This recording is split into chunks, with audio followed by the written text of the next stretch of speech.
Assalamualaikum warahmatullahi wabarakatuh.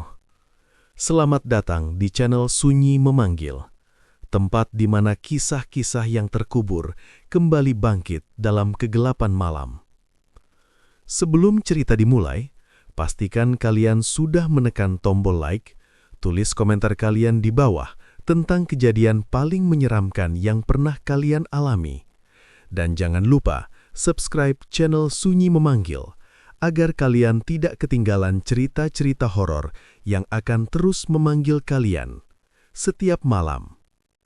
Karena malam ini, sunyi, tidak lagi sepi. Langit desa itu seperti kain kusam yang dilapisi abu, menggantung rendah seolah menekan napas siapapun yang memandangnya. Senja merambat pelan, seperti luka lama yang kembali terbuka tanpa suara. Di ujung jalan tanah yang jarang dilalui, berdirilah sebuah warung kecil, beratap seng, berkarat. Di sanalah Sarman, berjualan opor ayam.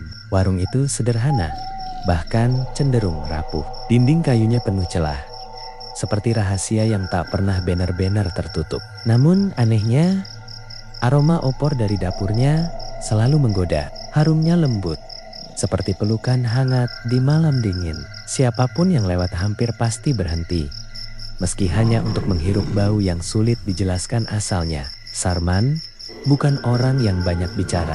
Gerakannya lambat, matanya redup, seperti seseorang yang sudah terlalu lama hidup berdampingan dengan keheningan. Setiap sore, tepat sebelum maghrib, ia mulai menata mangkuk, sendok, dan panci besar berisi opor ayam yang mengepul. Uapnya naik berpilin, menyerupai bayangan yang ingin membentuk sesuatu, tapi selalu gagal. Penduduk desa sebenarnya jarang makan di sana. Mereka lebih sering membeli siang hari, lalu pergi sebelum matahari tenggelam. Ada semacam perasaan tak nyaman yang sulit dijelaskan jika berada di warung itu saat senja. Seperti berdiri di ambang pintu antara dua dunia tidak sepenuhnya hidup, tapi juga belum mati. Namun, ada satu hal yang lebih aneh dari semua itu. Setiap maghrib, selalu ada pembeli. Ia datang tanpa suara langkah. Tidak pernah terdengar derit kerikil. Tidak juga gesekan sandal di tanah. Tahu-tahu saja sosok itu sudah berdiri di depan warung. Tubuhnya tertutup kain gelap. Wajahnya samar, seperti tertelan bayangan sendiri. Ia tidak pernah berbicara banyak, hanya menunjuk panci, lalu duduk diam. Sarman tidak pernah bertanya. Ia langsung menyajikan opor dalam mangkuk tua yang pinggirannya retak. Tangan Sarman bergerak otomatis, seperti mesin yang sudah hafal tugasnya. Tidak ada senyum, tidak ada basa-basi, hanya rutinitas yang berulang. Hari demi hari, hal paling ganjil bukan pada kedatangannya, melainkan pada cara ia membayar. Uang yang diserahkan selalu basah, bukan sekadar lembab, tapi seperti baru diangkat dari dasar sumur. Terkadang ada bau tanah, kadang juga aroma amis yang mengganggu. Namun, Sarman selalu menerimanya tanpa ragu, lalu menyimpannya di kotak kayu di bawah meja. Suatu hari, seorang pemuda desa bernama Raka melihat kejadian itu.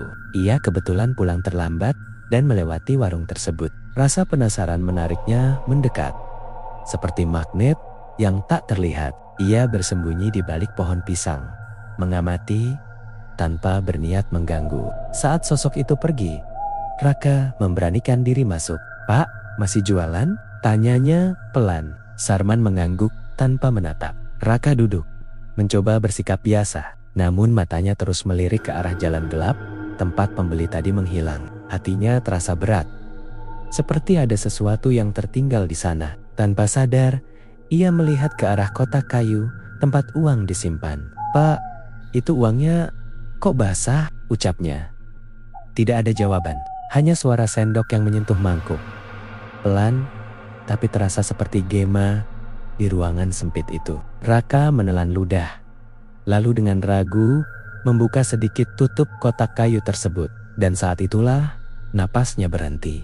Tidak ada uang. Yang ada hanyalah tumpukan daun kering yang sudah menghitam, rapuh seperti kenangan yang lapuk dimakan waktu. Raka menutup kotak itu dengan cepat.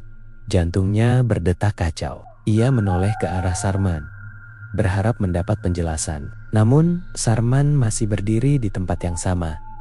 Diam, terlalu diam. Seperti patung yang lupa bagaimana caranya hidup. Di luar, suara azan maghrib mulai berkumandang. Namun anehnya, suara itu terdengar jauh, sangat jauh. Seolah berasal dari dunia lain. Dan saat Raka kembali menatap ke arah dapur, ia menyadari sesuatu yang membuat tubuhnya membeku. Tidak ada bayangan Sarman di lantai. Padahal lampu minyak di atas meja masih menyala. Sejak malam itu, Raka tidak pernah lagi melewati jalan tersebut saat maghrib. Karena ia tahu beberapa hal lebih baik tidak dipahami. Seperti siapa sebenarnya yang memasak opor itu. Dan untuk siapa hidangan itu benar-benar disajikan. Raka tidak pernah benar-benar melupakan malam itu. Ingatan tentang daun kering di dalam kotak kayu terus berputar seperti roda usang yang tak berhenti berderit. Setiap kali ia mencoba mengabaikannya, bayangan warung itu kembali muncul, seolah memanggil tanpa suara. Rasa penasaran tumbuh seperti akar liar semakin ditekan, semakin dalam mencengkeram. Akhirnya, ia memutuskan mencari tahu tentang Sarman. Orang pertama yang ia datangi adalah Mbah Wiryo, lelaki tua yang dikenal sebagai penjaga cerita desa. Wajahnya penuh keriput, seperti peta waktu yang mencatat segala kejadian yang pernah berlalu. "Mbah, Sarman itu sebenarnya siapa?" tanya Raka. "Hati-hati." Mbah Wiryo tidak langsung menjawab. Ia menghela napas panjang, seperti seseorang yang membuka lembaran kenangan yang seharusnya tetap tertutup. "Dia bukan orang biasa," gumamnya pelan. "Warung itu juga bukan sekadar tempat jualan." Raka menelan ludah, menunggu lanjutan. Dulu, sebelum ramai seperti sekarang, Sarman hidup susah. Bahkan untuk makan saja sulit. Sampai suatu malam, dia pergi ke hutan di pinggir desa. Hutan itu dikenal angker. Pepohonannya rapat, gelapnya seperti tinta yang tumpah tanpa batas. Banyak orang bilang, tempat itu bukan hanya milik manusia. "Apa yang dia lakukan di sana, Mbah?" tanya Raka. Mbah Wiryo menatap jauh, matanya redup. Dia mencari jalan pintas. Cerita mulai mengalir seperti air keruh yang lama tertahan. Sarman, dalam keputusasaan, konon bertemu seseorang di dalam hutan. Sosok itu tidak jelas bentuknya, seperti bayangan yang berdiri sendiri tanpa sumber cahaya. Ia menawarkan sesuatu kekayaan, kelancaran rezeki, dagangan yang tidak pernah sepi. Namun, seperti semua janji yang terlalu indah, ada harga yang harus dibayar. Sarman diberi sebuah resep. Lanjut Mbah Wiryo. "Bukan resep biasa, tapi sesuatu yang tidak boleh dimiliki manusia." Raka mengerutkan dahi. "Resep opor ayam itu?" Mbah Wiryo mengangguk pelan. "Tapi bukan cuma bumbu dapur, ada syarat lain. Sesuatu yang harus dicampurkan." Angin sore berhembus dingin, membawa aroma tanah basah yang entah kenapa terasa menyesakkan. "Daging," kata Mbah Wiryo lirih, "bukan dari hewan." Raka terdiam. Kata-kata itu seperti batu yang jatuh ke dalam sumur, dalam dan menggema. Setiap kali memasak, Sarman harus menambahkan sedikit bagian dari tubuh manusia. Tidak banyak, cukup untuk membangunkan sesuatu yang tidak terlihat. Raka merasakan tengkuknya meremang. "Siapa yang jadi korban, Mbah?" Mbah Wiryo tersenyum pahit. "Itu yang tidak pernah jelas. Kadang orang hilang tanpa jejak. Kadang hanya kabar samar tentang seseorang yang tidak pulang. Tapi tidak ada yang berani mengaitkan semuanya." Raka menatap tanah. Pikirannya penuh bayangan gelap. "Jadi, semua yang makan opor itu sudah terikat," potong Mbah Wiryo. "Seperti ikan yang tidak sadar sudah menelan kail. Mereka mungkin tidak langsung merasakan apa-apa, tapi perlahan ada sesuatu yang berubah. Suasana menjadi sunyi, bahkan suara burung pun terasa menjauh." "Lalu pembeli saat maghrib itu?" tanya Raka lagi. Mbah Wiryo menggeleng. "Itu bukan manusia. Mereka datang untuk memastikan perjanjian tetap berjalan, seperti penagih utang yang tidak pernah lupa." Raka teringat uang basah yang berubah menjadi daun kering. Hatinya berdegup cepat. "Bah, kalau seseorang sudah makan opor itu, apa yang akan terjadi?" Mbah Wiryo menatapnya lama, seolah menimbang apakah jawaban itu layak didengar. Awalnya, biasa saja. Tapi lama-lama, mereka akan merasa lapar terus-menerus. Bukan lapar makanan, tapi sesuatu yang tidak bisa dijelaskan. Seperti ada ruang kosong di dalam diri yang tidak pernah terisi. Raka menelan ludah. Dan kalau dibiarkan, ruang itu akan tumbuh, jawab Mbah Wiryo pelan. Sampai akhirnya mereka tidak lagi menjadi diri sendiri. Langit mulai gelap. Senja berubah menjadi malam. Seperti pintu yang tertutup perlahan. Raka berdiri. Pikirannya kacau. Satu hal kini jelas, opor ayam itu bukan sekadar makanan. Ia seperti jembatan, menghubungkan manusia dengan sesuatu yang seharusnya tetap berada di sisi lain. Dan tanpa sadar, Raka mulai bertanya dalam hati. Sudah berapa kali ia mencicipinya dulu? Pagi di desa biasanya membawa ketenangan.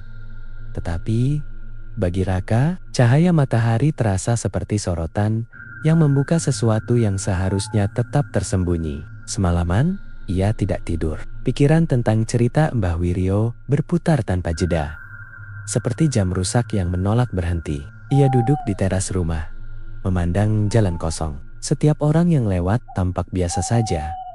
Namun kini semuanya terasa berbeda. Seolah ada lapisan tipis yang selama ini menutupi kenyataan. Dan lapisan itu mulai terkelupas. Rasa ingin tahu akhirnya mengalahkan rasa takut. Menjelang siang, Raka berjalan menuju warung Sarman. Tidak ada kabut, tidak ada suasana ganjil seperti saat maghrib. Semuanya tampak normal.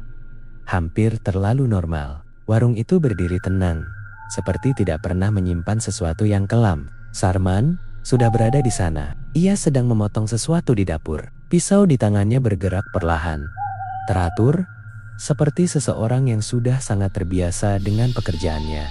Raka mencoba bersikap santai. "Pak, masih ada opor?" tanyanya. Sarman mengangguk tanpa menoleh.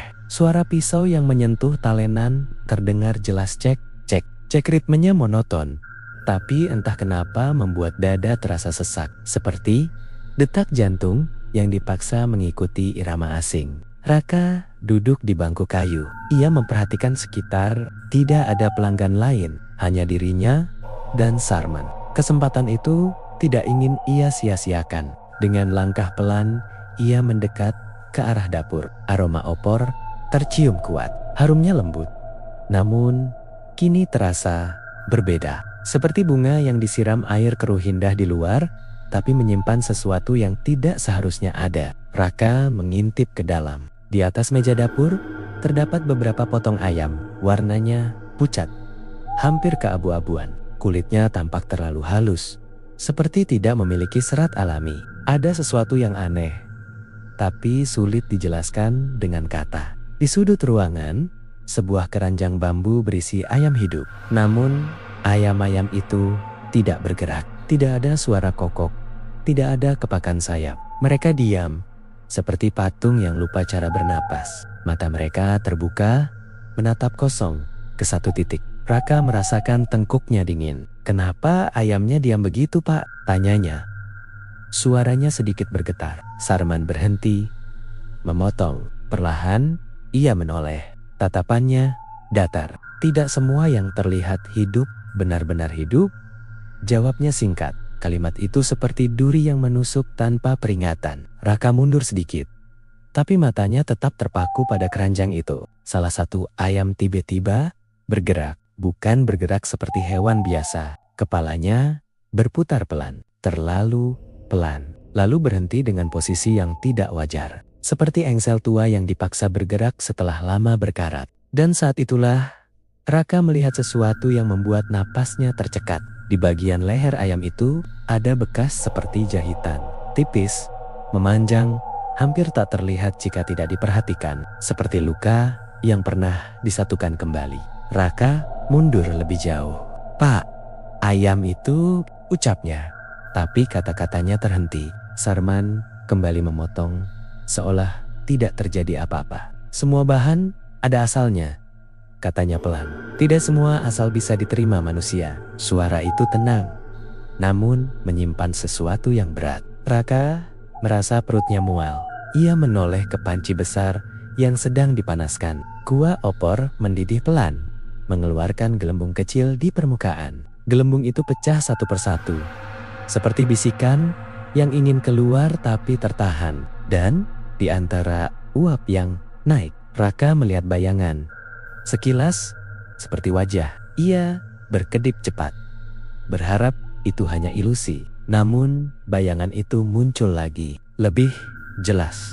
Seperti seseorang yang mencoba muncul dari dalam kuah. Raka tersentak, mundur. "Sudah siap," kata Sarman tiba-tiba, menyodorkan mangkuk. Raka menatap opor di depannya. Warnanya kuning keemasan. Terlihat lezat seperti biasa. Tidak ada yang aneh jika hanya dilihat sekilas. Namun, setelah apa yang ia lihat barusan, semuanya terasa berbeda. Seperti melihat senyuman di wajah seseorang yang menyimpan rahasia kelam. Raka tidak menyentuhnya. Ia berdiri perlahan. "Saya tidak jadi, Pak." Sarman tidak bereaksi. Ia hanya menatap mangkuk itu, lalu kembali diam. Raka berjalan keluar, langkahnya cepat. Namun sebelum ia benar-benar meninggalkan warung itu, ia mendengar sesuatu. Suara pelan, hampir seperti bisikan, dari dalam dapur. Belum waktunya. Raka berhenti sejenak, lalu berlari tanpa menoleh. Di belakangnya, warung itu tetap berdiri, tenang, seolah tidak pernah terjadi apa-apa. Namun, satu hal kini pasti. Ayam di warung itu bukan sekadar ternak, dan apapun yang dimasak di dalam panci itu tidak pernah benar-benar habis. Sejak kejadian di dapur itu, langkah Raka selalu terhenti setiap kali mendekati jalan menuju warung. Bukan karena ragu semata, melainkan karena perasaan aneh yang muncul tanpa diundang, seperti berdiri di depan cermin. Retak yang memantulkan sesuatu yang bukan dirinya. Namun, rasa takut tidak pernah benar-benar mampu mengalahkan rasa ingin tahu. Ia hanya menahannya sementara, seperti bendungan rapuh yang suatu saat pasti jebol. Beberapa hari berlalu. Desa kembali tampak biasa. Anak-anak berlarian di siang hari, ibu-ibu berbincang di depan rumah. Dan suara ayam terdengar dari kejauhan. Semua berjalan seperti biasa, terlalu biasa. Seolah tidak ada sesuatu yang ganjil. Tapi Raka tahu, itu hanya permukaan. Suatu siang, ia duduk di warung kopi dekat jalan utama. Di sana, beberapa warga tengah berbincang ringan. Raka mencoba masuk ke percakapan, berharap menemukan potongan jawaban.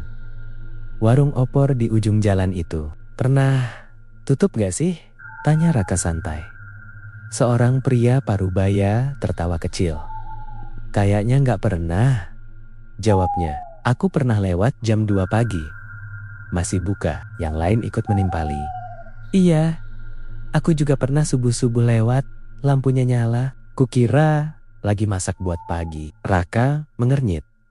"Berarti dia gak pernah tidur?" Pria itu mengangkat bahu. "Entahlah, tapi anehnya, gak semua orang bisa lihat warung itu buka." Raka menoleh cepat. Maksudnya, suasana tiba-tiba sedikit berubah. Tawa ringan tadi menghilang, digantikan jeda yang terasa ganjil. Ada yang bilang kalau kita lewat malam dan tidak dipanggil, warung itu terlihat gelap, seperti kosong. Tapi kalau kita termasuk yang dipilih, ya, lampunya terang. Bahkan lebih terang dari siang. Kata-kata itu menggantung di udara, seperti kabut yang tidak mau menghilang. Raka terdiam. Ia teringat malam saat melihat sosok misterius datang. Lampu warung itu memang terlihat lebih terang dari biasanya, seperti api yang membakar tanpa sumber jelas. Malam itu, Raka memutuskan untuk kembali. Bukan saat maghrib, tapi lebih larut. Langit sudah hitam pekat ketika ia melangkah ke arah warung. Jalan tanah terasa lebih panjang dari biasanya, seperti lorong yang terus memanjang tanpa ujung. Angin berhembus pelan, membawa suara daun kering yang bergesekan seperti bisikan yang tidak ingin dimengerti. Dari kejauhan, warung itu terlihat, lampunya menyala. Namun, cahayanya berbeda. Bukan kuning hangat seperti lampu minyak biasa, melainkan putih pucat, seperti cahaya bulan yang dipaksa turun ke bumi. Raka mendekat perlahan, semakin dekat, suasana semakin sunyi. Tidak ada suara serangga, tidak ada hembusan angin, seolah dunia di sekitar warung itu berhenti bergerak. Ia berdiri tepat di depan warung, dan disitulah ia menyadari sesuatu. Tidak ada bayangan, lampu menyala terang, tetapi tidak menghasilkan bayangan apapun. Meja, kursi, bahkan tubuh Raka sendiri seolah kehilangan jejaknya di tanah, seperti berada di tempat yang tidak sepenuhnya nyata. Raka menelan ludah, lalu melangkah masuk. Sarman ada di sana, berdiri di belakang meja, seperti biasa, namun ada yang berbeda. Matanya tampak lebih gelap, seperti sumur yang tidak memiliki dasar. Sudah lama tidak datang, katanya pelan. Suaranya datar, tapi menggema aneh, seperti berasal dari ruang yang lebih luas dari warung itu sendiri. Raka mencoba berbicara, tapi tenggorokannya terasa kering. Warung ini buka terus ya Pak? Sarman tidak langsung menjawab. Ia hanya menatap lama, tanpa berkedip. Tidak semua waktu sama, ujarnya. Akhirnya, ada waktu untuk manusia, ada waktu untuk yang lain. Kalimat itu terasa berat, seperti batu yang dijatuhkan ke dada. Raka melihat sekeliling. Warung itu tampak sama, tapi juga tidak. Dindingnya terlihat lebih gelap, seperti menyerap cahaya. Udara terasa lebih padat, sulit dijelaskan. Di sudut ruangan, ia melihat beberapa sosok duduk. Mereka diam, tidak bergerak, seperti patung. Raka mencoba fokus, dan saat itulah ia menyadari mereka tidak memiliki wajah. Hanya bentuk kosong, seperti bayangan yang kehilangan detail. Jantung Raka berdetak keras. Ia mundur satu langkah. Pak, itu siapa? Bisiknya. Sarman tidak menoleh. Mereka pelanggan, jawabnya singkat. Raka ingin lari, namun kakinya terasa berat, seperti terikat sesuatu yang tidak terlihat. Salah satu sosok itu perlahan menoleh. Gerakannya kaku, seperti boneka yang dipaksa hidup. Dan meski tidak memiliki wajah, Raka merasa sedang ditatap. Perasaan itu menusuk, seperti dingin yang merayap dari dalam tulang. Tiba-tiba, lampu di warung itu berkedip. Sekali, dua kali, lalu redup. Dalam sekejap, suasana berubah. Raka berkedip. Dan ketika ia membuka mata, warung itu gelap, kosong. Tidak ada Sarman, tidak ada meja, tidak ada kursi, hanya tanah kosong dengan rumput liar yang tumbuh tak terurus. Seperti tempat itu tidak pernah memiliki bangunan apapun. Raka berdiri, terpaku, napasnya tercekat. Ia menoleh ke sekeliling. Desa kembali normal, suara serangga terdengar, angin kembali berhembus. Namun, di tanah tempat ia berdiri, tidak ada jejak langkahnya sendiri. Sejak malam itu, Raka mulai memahami satu hal. Warung itu memang tidak pernah tutup, karena ia tidak sepenuhnya berada di dunia yang sama. Dan siapapun yang masuk saat waktu lain terbuka, tidak pernah benar-benar datang sebagai manusia yang sama. Sejak malam ketika warung itu menghilang di depan matanya, Raka tidak lagi merasa aman di desanya sendiri. Tempat yang dulu akrab, kini terasa seperti panggung sandiwara indah di permukaan, namun menyimpan celah gelap di balik tirai. Ia mulai menghindari jalan menuju warung, bahkan di siang hari. Namun, seperti bayangan yang mengikuti tanpa izin, ingatan tentang tempat itu tidak pernah benar-benar pergi. Dan kemudian sesuatu mulai berubah. Awalnya hal kecil. Saat duduk sendiri, Raka merasa seperti mendengar suara samar. Bukan suara jelas, hanya seperti bisikan yang terjebak di antara angin. Ia mencoba mengabaikannya, menganggap itu hanya lelah atau pikiran yang terlalu penuh. Namun suara itu semakin sering muncul. Suatu malam, ketika ia sedang berbaring, suara itu terdengar lebih jelas.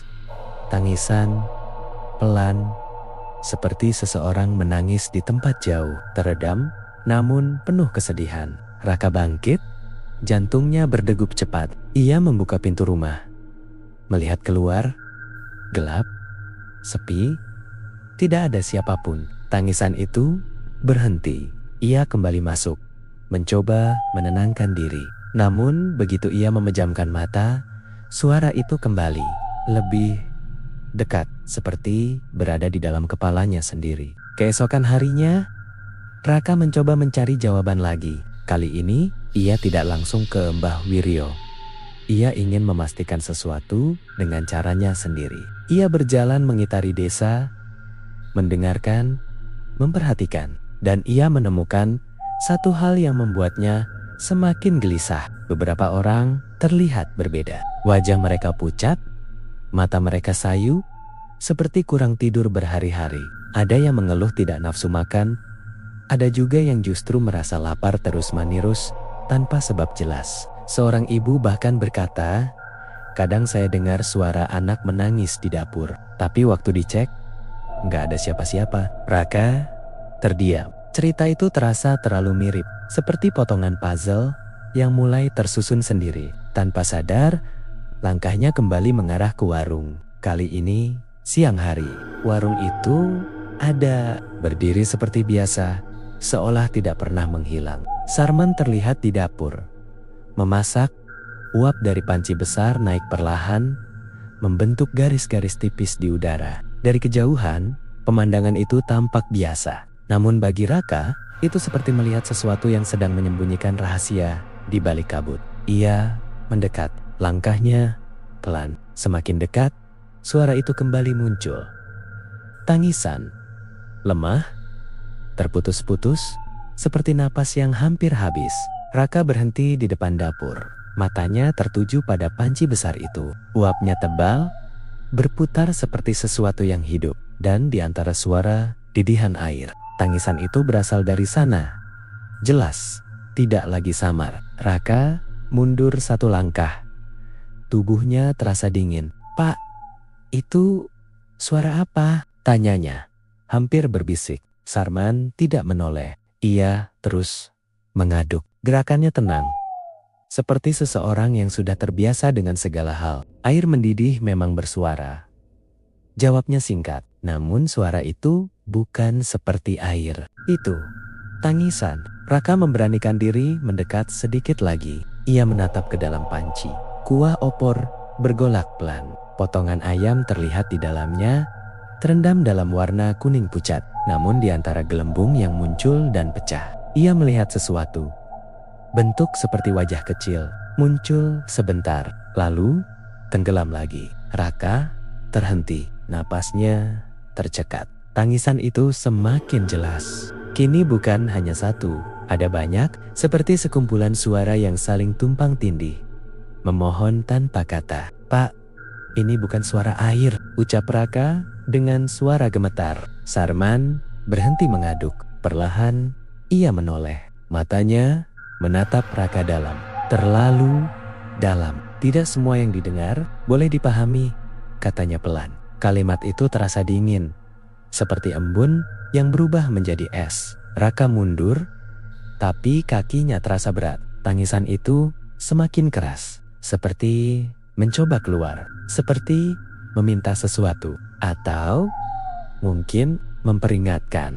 Tiba-tiba, salah satu gelembung di panci pecah lebih besar dari yang lain. Dan dari sana, sebuah tangan kecil muncul sesaat. Putih, lemah, lalu menghilang kembali ke dalam kuah. Raka tersentak mundur, hampir terjatuh. Ia tidak bisa lagi menyangkal. Apa yang ada di dalam panci itu bukan sekadar masakan. Itu sesuatu yang hidup atau pernah hidup. Raka berbalik, berlari keluar tanpa menoleh. Tangisan itu masih terdengar, bahkan saat ia sudah jauh, seperti suara yang melekat, seperti bayangan yang tidak bisa dilepaskan. Dan sejak saat itu, Raka mulai menyadari satu hal yang lebih mengerikan. Suara itu tidak hanya berasal dari panci. Kadang, ia mulai terdengar dari dalam dirinya sendiri. Malam turun seperti tirai berat yang menutup panggung tanpa aba-aba. Sejak mendengar tangisan dari panci, Raka tidak lagi merasa memiliki batas yang jelas antara luar dan dalam. Segala sesuatu terasa saling menyusup, seperti air merembes melalui retakan kecil. Ia mulai jarang berbicara. Tatapannya sering kosong, seolah pikirannya berjalan di tempat lain. Yang paling mengganggu bukan lagi bayangan di warung, melainkan perubahan pada dirinya sendiri. Rasa lapar itu datang, bukan lapar biasa. Perutnya memang terasa kosong, tetapi yang lebih aneh adalah dorongan yang tidak bisa dijelaskan. Seperti ada ruang gelap di dalam dirinya yang terus meminta diisi, namun tidak pernah puas. Makan apapun tidak membantu. Nasi, lauk, bahkan makanan favoritnya, semua terasa hambar. Seperti lidahnya kehilangan makna. Suatu sore, saat matahari mulai turun, Raka duduk di dalam rumah dengan tubuh lemas. Tangannya gemetar halus, seperti ranting kecil yang tertiup angin. Suara itu kembali, tangisan, namun kali ini bercampur dengan sesuatu yang lain. Bisikan, pelan, datang. Raka menutup telinga, tapi suara itu tidak berhenti. Ia tidak berasal dari luar. Suara itu muncul dari dalam, seperti gema yang terjebak di ruang sempit. Datang, kata itu berulang, mengalun, memaksa. Tanpa sadar, Raka berdiri. Langkahnya terasa ringan, seperti ditarik sesuatu yang tidak terlihat. Ia berjalan keluar rumah, melewati jalan yang mulai gelap. Tidak ada keraguan, tidak ada perlawanan. Seperti orang yang sedang berjalan dalam mimpi. Warung itu kembali terlihat. Lampunya menyala, lebih terang dari biasanya. Cahayanya pucat, seperti bulan yang terlalu dekat dengan bumi. Raka mendekat. Kali ini tidak ada rasa takut, hanya rasa kosong. Ia masuk. Sarman sudah menunggu. Seperti biasa, diam, tenang. Namun suasana di dalam warung terasa lebih padat, seperti udara yang dipenuhi sesuatu yang tidak kasat mata. Di kursi-kursi kayu, beberapa sosok duduk, lebih banyak dari sebelumnya. Raka memperhatikan mereka, dan perlahan ia menyadari sesuatu yang membuat jantungnya berdetak aneh, bukan cepat, tapi berat. Mereka tidak memiliki wajah, bukan karena gelap, bukan karena tertutup. Memang tidak ada, hanya permukaan halus, tanpa mata, tanpa hidung, tanpa mulut. Seperti lukisan yang belum selesai. Namun mereka tetap duduk, tetap bergerak, tetap makan. Sendok mereka naik dan turun, memasukkan opor ke bagian yang seharusnya menjadi mulut. Gerakan itu terasa salah, seperti melihat boneka meniru manusia tanpa benar-benar memahami caranya. Raka tidak mundur, ia justru melangkah mendekat, seolah bagian dari dirinya sudah menerima semua ini sebagai sesuatu yang wajar. Duduk, kata Sarman pelan. Raka menurut. Ia duduk di salah satu kursi kosong. Di depannya, sebuah mangkuk sudah tersedia. Uapnya naik perlahan, membawa aroma yang dulu terasa menggoda, kini terasa memanggil. Raka menatap sekeliling. Sosok-sosok tanpa wajah itu tidak berhenti bergerak. Namun, ia merasa diperhatikan, meski tidak ada mata. Perasaan itu seperti berdiri di tengah keramaian yang seluruhnya diam, tapi semua orang menatap ke arah yang sama dirinya. Perlahan, Raka melihat ke arah meja di seberang, dan disitulah ia melihat sesuatu yang membuat pikirannya bergetar. Ada sebuah permukaan mengkilap, bukan cermin, tapi cukup untuk memantulkan bayangan samar. Raka menatapnya. Awalnya, ia melihat dirinya sendiri, namun bayangan itu berbeda. Wajahnya tampak kabur, seperti gambar yang terkena air. Ia berkedip. Bayangan itu semakin samar. Garis-garis wajahnya mulai hilang. Mata memudar, hidung menghilang, mulut lenyap. Raka tersentak, napasnya tercekat. Ia menyentuh wajahnya sendiri. Masih ada, masih terasa. Namun bayangan itu tidak berbohong. Perlahan dirinya mulai berubah. Tidak semua yang datang pulang dengan bentuk yang sama. Suara Sarman terdengar dari belakang. Raka menoleh cepat. Sarman berdiri di sana, menatapnya. Tatapannya dalam, seperti sumur yang tidak memiliki dasar. Semua yang sudah mencicipi akan menjadi bagian. Lanjutnya, suara itu tidak mengancam, justru tenang, seperti seseorang yang menjelaskan sesuatu yang sudah pasti. terjadi. Raka kembali menatap bayangan itu. Kini, wajahnya hampir sepenuhnya hilang. Tinggal bentuk kosong. Sama seperti sosok lain di ruangan itu. Tangannya gemetar. Namun, anehnya, tidak ada rasa panik. Hanya penerimaan yang perlahan tumbuh. Seperti seseorang yang akhirnya mengerti arah jalan yang tidak bisa dihindari. Salah satu sosok di sebelahnya bergerak mendekat. Perlahan, lalu berhenti, menghadap ke arah Raka. Meski tanpa wajah, Raka tahu ia sedang disambut. Sendok di tangannya terasa berat. Namun, perlahan, ia mengangkatnya, mendekati mangkuk. Uap hangat menyentuh wajahnya. Dan di dalam benaknya, suara itu kembali terdengar. Bukan tangisan lagi, melainkan sesuatu yang lebih dalam. Seperti panggilan. Dan kali ini, Raka tidak mencoba melawan. Pagi datang seperti kabar yang tidak diharapkan. Cahaya masuk melalui celah jendela, tipis dan dingin, seperti pisau halus yang membelah kesadaran. Raka terbangun dengan tubuh ringan, terlalu ringan, seolah sebagian dirinya tertinggal di tempat lain. Ia duduk perlahan. Ruangan tampak sama, namun ada jarak aneh antara dirinya dan segala yang ia lihat. Seperti menonton kehidupan dari balik kaca buram. Ia menyentuh wajahnya masih terasa utuh, tetapi bayangan malam sebelumnya terus menempel. Seperti tinta yang tidak bisa dihapus, rasa lapar itu belum pergi. Bukan sekadar perut kosong, melainkan dorongan yang bergerak di bawah kulit, seperti semut berbaris di lorong sempit. Ia mencoba makan, tetapi setiap suapan terasa hampa. Rasa ada, namun makna hilang. Seperti membaca kalimat tanpa memahami arti.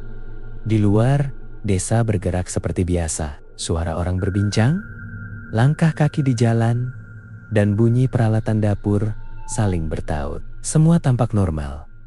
Namun bagi Raka, semuanya terasa jauh. Seperti suara dari radio lama yang frekuensinya bergeser. Menjelang siang, ia berjalan tanpa tujuan jelas. Kakinya membawa dirinya melewati gang sempit, lalu ke arah pasar kecil. Di sana, kehidupan terasa lebih padat warna, suara, dan bau bercampur seperti lukisan yang terlalu penuh. Di sudut pasar, ia melihat sesuatu. Seorang anak kecil, tubuhnya kurus, pakaiannya lusuh, dan matanya kosong. Ia duduk di bangku kayu dekat warung sederhana yang menjual nasi dan lauk. Di depannya, piring sudah kosong. Namun, tangannya masih bergerak, seolah mengambil makanan yang tidak ada. Penjual warung tampak kebingungan. "Sudah habis, Nak," katanya pelan. "Kamu sudah makan 3 piring." Anak itu tidak menjawab. Ia hanya menatap piringnya, lalu menggeser sendok perlahan, seperti menggores permukaan yang tidak terlihat. Gerakannya lambat, berulang, tanpa tujuan jelas. Seperti mesin yang lupa cara berhenti, Raka mendekat. Ada sesuatu yang menariknya, seperti arus yang tidak terlihat. Ia berdiri beberapa langkah dari anak itu, memperhatikan. "Dia sering begitu," bisik penjual. "Datang, makan banyak, tapi selalu bilang belum kenyang." Raka mengangguk pelan, meski pikirannya penuh tanda tanya. Anak itu tiba-tiba menoleh, gerakannya kaku. Matanya bertemu dengan Raka, dan saat itu juga Raka merasakan sesuatu yang aneh, seperti melihat cermin yang memantulkan bagian dirinya yang tidak ia kenal. Anak itu tersenyum, namun senyumnya tidak tepat. Terlalu lebar, terlalu datar, seperti garis yang dipaksa membentuk emosi. "Kakak juga lapar?" tanyanya. Suaranya halus, tapi ada gema di dalamnya, seperti dua suara yang berbicara bersamaan. Raka terdiam sejenak, lalu mengangguk tanpa sadar. Anak itu berdiri, terlalu cepat untuk tubuh sekecil itu. Ia mendekat, langkahnya ringan, hampir tanpa suara. "Kalau lapar, ikut aku," katanya. Kata-kata itu sederhana, namun terasa berat, seperti pintu yang terbuka ke arah yang tidak. Seharusnya Raka ingin menolak, namun tubuhnya tidak bergerak. Seperti ada tali halus yang menariknya maju. Mereka berjalan keluar dari pasar, melewati jalan kecil, lalu menuju arah yang sudah terlalu familiar, warung itu. Lampunya menyala. Meski hari masih terang, cahayanya tetap pucat. Tidak berubah, anak itu berhenti di depan warung, lalu menoleh ke arah Raka. "Kita makan di sini," ujarnya. Raka menatapnya. Ada sesuatu yang berbeda sekarang. Wajah anak itu mulai berubah. Garisnya tidak stabil, seperti bayangan di air yang bergoyang. Mata yang tadi kosong, kini tampak lebih dalam, seperti lubang yang tidak memiliki dasar. "Siapa kamu?" tanya Raka pelan. Anak itu tidak langsung menjawab. Ia hanya tersenyum lagi. Namun kali ini, senyum itu terasa lebih dingin. "Aku yang selalu lapar," katanya. Suaranya tidak lagi halus. Lebih berat, lebih tua, seperti berasal dari tempat yang jauh. Raka mundur satu langkah. Namun, anak itu melangkah, maju, cepat, terlalu cepat, dalam sekejap. Jarak di antara mereka hilang. Tangan kecil itu menyentuh lengan Raka, dingin, seperti menyentuh air yang tidak memiliki suhu. Dan saat itu juga, Raka merasakan sesuatu mengalir ke dalam dirinya. Bukan rasa sakit, bukan panas, melainkan kekosongan yang diperbesar, seperti ruang di dalam dirinya ditarik, diperluas, dipaksa terbuka. Ia terengah, napasnya pendek. Lapar itu bertambah berkali lipat. Raka menatap anak itu, dan kini ia melihatnya dengan jelas. Wajah itu tidak lagi stabil, kadang terlihat seperti anak kecil, kadang berubah menjadi sesuatu yang lain, lebih gelap, lebih tua, lebih asing. "Aku hanya mengambil sedikit," katanya pelan. "Sisanya nanti." Raka tidak mampu menjawab. Kakinya lemas, pikirannya kosong. Namun satu hal menjadi jelas, anak itu bukan sekadar makhluk yang lapar. Ia adalah sesuatu yang memanen, mengambil sedikit demi sedikit dari siapapun yang sudah terhubung. Dan tanpa sadar, Raka telah memberikan bagian dari dirinya di belakang mereka. Warung itu tetap berdiri, tenang, seperti menunggu, karena di dalamnya segala sesuatu yang kosong akan selalu diisi dengan cara apapun.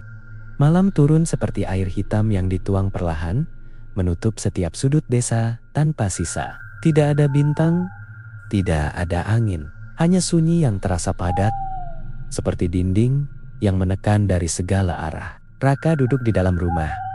Tubuhnya lemah, nafasnya pendek, seperti seseorang yang baru saja berlari jauh, padahal ia tidak bergerak. Rasa lapar itu kini bukan lagi sekadar dorongannya, telah menjadi bagian dari dirinya, seperti bayangan yang tidak bisa dilepaskan. Ia menatap tangannya sendiri.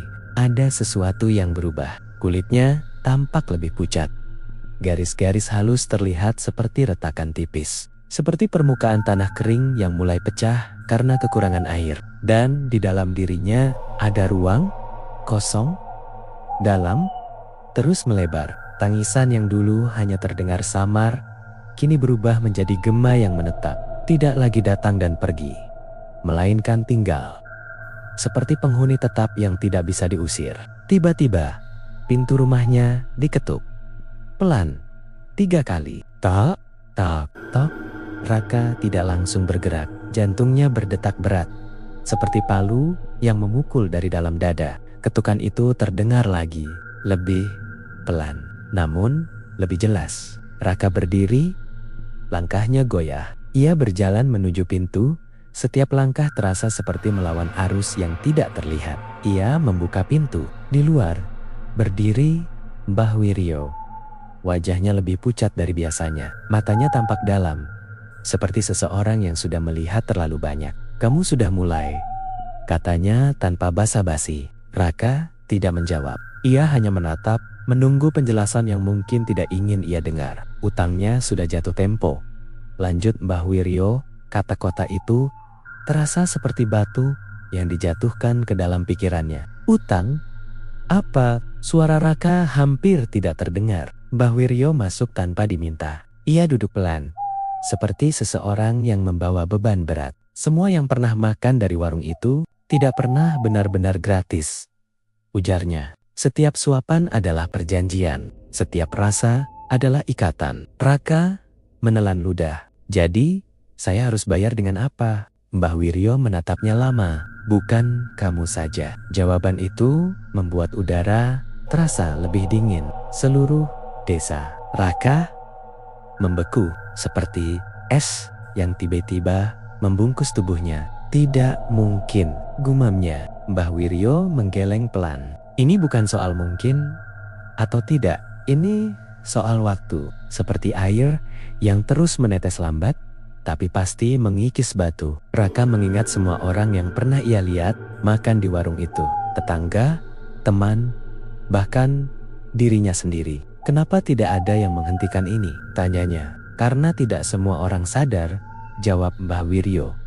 Dan yang sadar biasanya sudah terlambat. Di luar, angin mulai berhembus. Namun suaranya aneh. Bukan seperti angin biasa. Lebih mirip bisikan yang bergerak bersama udara. Raka berjalan ke jendela. Ia melihat sesuatu di kejauhan. Beberapa orang berjalan di jalan desa. Pelan, serempak.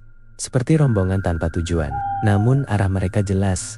Menuju warung. Lampu di warung itu menyala lebih terang dari sebelumnya. Cahayanya menyebar seperti jaring yang menarik apapun di sekitarnya. Sudah mulai, kata Mbah Wiryo pelan. Raka merasakan tubuhnya tertarik. Bukan secara fisik. Namun dari dalam seperti ada tali yang diikat pada sesuatu di dalam dirinya. Lalu ditarik perlahan. Kalau tidak datang? Tanya Raka. Mbah Wiryo tersenyum tipis. Utang tetap harus dibayar. Hanya caranya yang berbeda. Jawaban itu tidak memberi pilihan. Hanya menegaskan satu hal. Tidak ada jalan keluar. Raka menatap keluar lagi. Orang-orang itu terus berjalan. Wajah mereka kosong. Langkah mereka seragam. Seperti daun yang terbawa arus sungai. Tidak punya arah sendiri. Ia merasakan dorongan yang sama. Kakinya bergerak sedikit. Lalu berhenti. Ia mencoba melawan. Namun rasa lapar itu berubah. Bukan lagi sekadar kosong. Kini terasa seperti kebutuhan. Seperti napas. Seperti sesuatu yang tidak bisa ditolak. Mbah Wiryo berdiri. Kalau kamu pergi sekarang, kamu masih punya sedikit kendali. Katanya. Kalau menunggu lebih lama, kamu hanya akan menjadi bagian. Raka menutup mata sejenak. Dalam gelap, ia melihat bayangan panci. Wajah tanpa bentuk. Dan anak kecil yang tersenyum. Semua itu terhubung. Seperti jaring yang tidak terlihat. Ia membuka mata. Langkahnya mulai bergerak. Pelan menuju pintu. Mbah Wiryo tidak menghentikan. Ia hanya melihat. Seperti seseorang yang tahu akhir cerita sebelum semuanya dimulai. Di luar, malam terasa lebih pekat. Dan di kejauhan, warung itu bersinar seperti pusat dari sesuatu yang lebih besar. Bukan sekadar tempat, melainkan titik temu. Tempat di mana utang dikumpulkan. Dan malam itu, seluruh desa mulai berjalan ke arah yang sama. Seperti dipanggil oleh sesuatu yang tidak pernah lupa. Karena bagi apapun yang bersembunyi di balik warung itu, setiap janji pasti akan ditagih. Malam itu terasa seperti ruang tanpa dinding. Raka melangkah bersama arus manusia yang bergerak menuju warung. Langkah mereka seragam seperti jarum jam yang dipaksa berdetak bersamaan. Tidak ada percakapan, tidak ada ragu. Hanya gerak yang terus maju, seperti sungai yang tidak mengenal kata kembali. Di kejauhan, cahaya warung menyala terang. Namun, kini terlihat berbeda. Bukan sekadar lampu, melainkan seperti pusat pusaran yang menarik segalanya. Cahayanya pucat, tetapi kuat. Seperti bulan yang jatuh terlalu dekat ke tanah dan kehilangan kehangatannya. Raka berjalan di antara warga desa. Wajah-wajah di sekitarnya kosong. Mata mereka terbuka, namun tidak melihat. Seperti cangkang yang masih berdiri, tapi isinya sudah ditarik pergi. Gerakan mereka halus, hampir tanpa suara, seperti bayangan yang belajar berjalan. Semakin dekat, udara terasa lebih berat. Setiap tarikan napas, seperti menelan sesuatu yang tidak terlihat. Ada rasa dingin yang tidak berasal dari angin, melainkan Dari dalam, warung itu kini tepat di depan. Namun bentuknya berubah. Dinding kayu tampak lebih gelap, seperti menyerap cahaya. Atap sengnya berkilau samar. Bukan karena cahaya, melainkan seperti permukaan yang basah oleh sesuatu yang tidak jelas. Pintu terbuka, lebar, seperti mulut yang menunggu. Sarman berdiri di dalam, tetap di tempatnya. Namun kini, wajahnya tidak lagi sepenuhnya manusia. Garis-garisnya tidak stabil, seperti gambar yang terus bergeser. Matanya dalam, terlalu dalam, seperti lubang yang tidak memiliki dasar. Semua sudah datang, katanya pelan. Suaranya menggema, tidak hanya di telinga, tetapi juga di dalam kepala. Raka berhenti di ambang pintu. Ada sesuatu yang menahannya, bukan kekuatan, melainkan sisa kesadaran. Seperti percikan kecil yang menolak padam, ia melihat ke dalam. Warga desa mulai masuk satu persatu, tanpa ragu, tanpa suara. Mereka duduk di kursi kayu yang seolah muncul begitu saja. Di depan mereka, mangkuk opor tersusun rapi, uapnya naik perlahan seperti napas makhluk yang tidur. Dan kemudian mereka mulai makan. Gerakan mereka serempak, sendok terangkat, masuk, turun, berulang, seperti mesin yang mengikuti perintah tanpa berpikir. Raka menatap. Di antara uap yang naik, ia melihat sesuatu. Bukan bayangan lagi, melainkan bentuk, wajah-wajah, puluhan, ratusan, muncul dan tenggelam di dalam kuah. Mata mereka terbuka, mulut mereka bergerak tanpa suara, seperti mencoba berbicara dari tempat yang tidak memiliki udara. Tangisan itu kembali, namun kini bukan satu suara, melainkan paduan seperti ribuan bisikan yang menyatu menjadi satu gema panjang. Raka mundur satu langkah, jantungnya berdetak keras. Untuk pertama kalinya sejak semua ini dimulai, ia merasa takut lagi. Takut yang nyata, bukan kosong, melainkan kesadaran penuh akan sesuatu yang salah. Ia menoleh ke belakang. Jalan desa masih ada, gelap, namun nyata. Ia bisa pergi, masih bisa.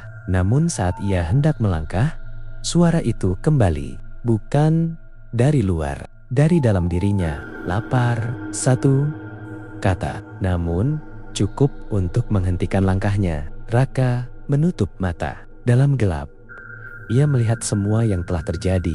Warung, panci, wajah tanpa bentuk, anak kecil, dan warga yang berjalan tanpa arah. Semua terhubung, seperti jaring yang sudah menjerat sejak awal. Ia membuka mata. Sarman masih berdiri, menunggu, tanpa memaksa. Seperti seseorang yang tahu hasil akhirnya tidak bisa diubah. Semua yang datang akan menjadi bagian, katanya pelan. Raka menatap mangkuk di dalam. Uapnya bergerak pelan, mengundang, menjanjikan sesuatu yang tidak bisa dijelaskan. Rasa lapar itu kembali, lebih kuat, lebih dalam, seperti lubang yang tidak memiliki dasar. Dan akhirnya Raka melangkah masuk. Satu langkah, lalu satu lagi. Ia duduk di antara mereka yang sudah lebih dulu kehilangan. Tangannya bergerak, pelan, mengambil sendok, mendekati mangkuk. Dan saat sendok itu menyentuh bibirnya, lampu di warung itu berkedip. Sekali, dua kali, lalu padam. Keesokan paginya, desa itu sunyi, terlalu sunyi. Tidak ada suara aktivitas, tidak ada jejak kehidupan. Rumah-rumah berdiri, namun kosong, seperti cangkang yang ditinggalkan penghuninya tanpa pesan. Jalan tanah terlihat bersih, tanpa bekas. Langkah tanpa tanda, seolah tidak pernah ada yang berjalan di sana. Dan di ujung jalan, tidak ada warung, tidak ada bangunan, hanya tanah kosong yang ditumbuhi rumput liar. Seorang pendatang yang kebetulan lewat berhenti sejenak. Ia melihat sekeliling. Aneh, seperti tempat yang pernah ramai, tapi sekarang hilang tanpa jejak. Ia mengangkat bahu, lalu melanjutkan perjalanan. Namun tanpa ia sadari, dari arah tanah kosong itu, samar-samar tercium aroma opor ayam. Lembut, hangat, menggoda, seperti undangan yang tidak terlihat. Dan jauh di dalam tanah, sesuatu bergerak, perlahan, menunggu, karena apa yang telah dimulai tidak pernah benar-benar berakhir.